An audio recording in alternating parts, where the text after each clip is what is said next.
안녕하세요. 백송TV 강지식 변호사입니다. 안희준 변호사입니다. 오늘은 형사사건 처리 절차에 대해서 한번 알아볼까 하는데요. 개론적인 그런 부분이긴 합니다만 여러분들이 꼭 알아두셔야 될 그런 절차이기 때문에 그 부분에 대해서 살펴보도록 하겠습니다. 안 변호사님, 네. 일반적인 형사사건 처리 절차는 어떻게 됩니까? 한번 설명 좀 해주시죠.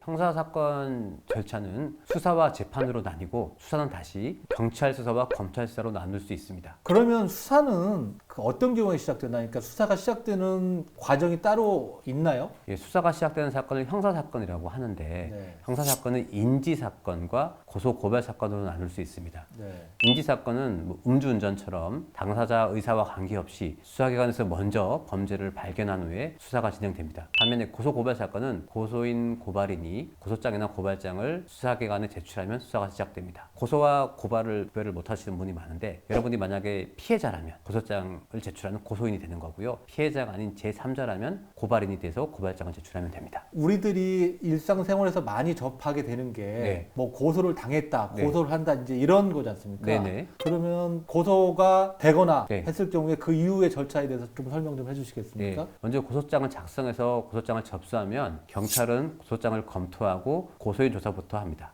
고소인 조사는 고소장을 바탕으로 범죄가 되는지 또 어떤 증거가 있는지 확인하는 절차입니다. 여기서 말씀드리고 싶은 것이 상대방이 고소장을 정보공개 청구해서 받아볼 수가 있습니다. 대부분 고소 사실만 복사해 주는 경우도 있는데 간혹 고소장 대부분을 복사해 주는 경우도 있고 증거가 노출되는 경우도 있습니다. 그러므로 고소인 입장에서는 고소장의 핵심 내용만 들어가게 고소장을 쓰고 상대방에게 노출하기 싫은 부분은 쓰지 말고 조사받을 때 가서 얘기하거나 별도의 진술서로 제출하는 것이 좋습니다. 아, 그렇군요. 그 뭐 꿀팁을 하나 주셨네요. 네네. 그다음 고소인 조사가 끝나면 경찰은 피해자를 부르기 전에 다른 증거가 있는지를 먼저 살펴봅니다. 만약에 증거가 없으면 압수수색도 하기도 하고 또 참고인 조사를 해서 최종적으로 피해자를 조사하게 됩니다. 필요한 경우는 고소인과 피해자를 한꺼번에 불러서 대질 조사를 하기도 하고요. 증거가 부족한 경우에는 거짓말 탐지기 등 조사를 하는 경우도 있습니다. 경찰은 혐의 유무를 결정해서 혐의가 인정되면 처벌할 수 있으면 검찰에 송치하고 그렇지 않은 경우는 불송치를 합니다. 불송치 사건이 되면 고소인은 뭐 더 이상 다툴 방법이 없나요? 그렇지 않습니다. 네. 불송치를 하는 경우에도 기록은 검사에게 갑니다. 검사는 기록을 보고 불송치 결정이 부당하지 않으면 그대로 경찰에 반환해서 사건이 종결되고 부당한 면이 발견되면 재수사를 요구할 수 있습니다. 그런데 경찰이 불송치에 맞게 수사 기록을 만들었기 때문에 검사가 기록만 보고 그 결정을 뒤집기는 정말 어렵습니다.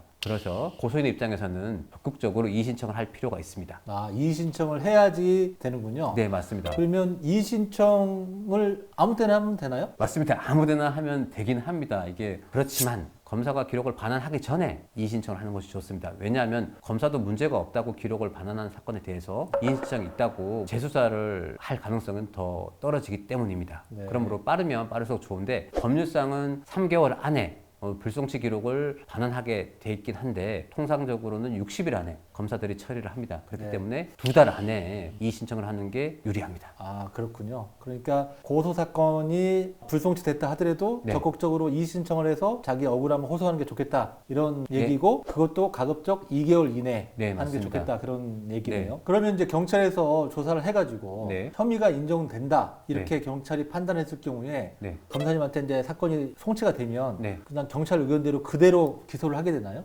그렇지 않습니다. 검찰에 송치된다는 것은 혐의가 인정된다는 것은 맞습니다. 다만 검사는 경찰의 수사 기록을 보고 기소할 정도가 되면 그대로 기소를 하여 재판에 넘기기도 하지만 수사 기록에 부족한 부분이 있으면 보강 조사를 해서 기소 여부를 결정합니다. 물론 검사도 불기소를 할 수 있는데 혐의가 없으면 혐의 없음을 할 수도 있고요. 또 기소보다 선처가 맞다고 생각되면은 기소 유예도 할 수 있습니다. 그러므로 송치되었다고 포기하지 마시고 변호사를 통해서 적극적으로 억울한 점을 소명해야 합니다. 네, 그러면 검찰에서 이제 불기소 처분이 났다. 네. 그러면 이제 사건은 더 이상 다툴 수 있는 방법이 없나요? 아닙니다. 경찰 단계에서는 이의 신청을 할 수 있는 것처럼 검찰 단계에서는 항고를 할 수 있습니다. 다만 유의할 점은 이의 신청은 기간이 정해져 있지 않지만 항고는 불기소 유예를 송달받은 날로부터 30일 이내에 해야 합니다. 정리해 보면 경찰이 불송치한 사건에 대한 이의 신청은 기간 제한은 없고 네. 어느 때든지 할 수 있고 검찰이 불기소한 사건에 대해서는 항고를 하려면 한 달 이내에 해야 되고 네, 맞습니다. 그런 점을 유의를 해야 되겠네요. 네네. 네, 그렇군요.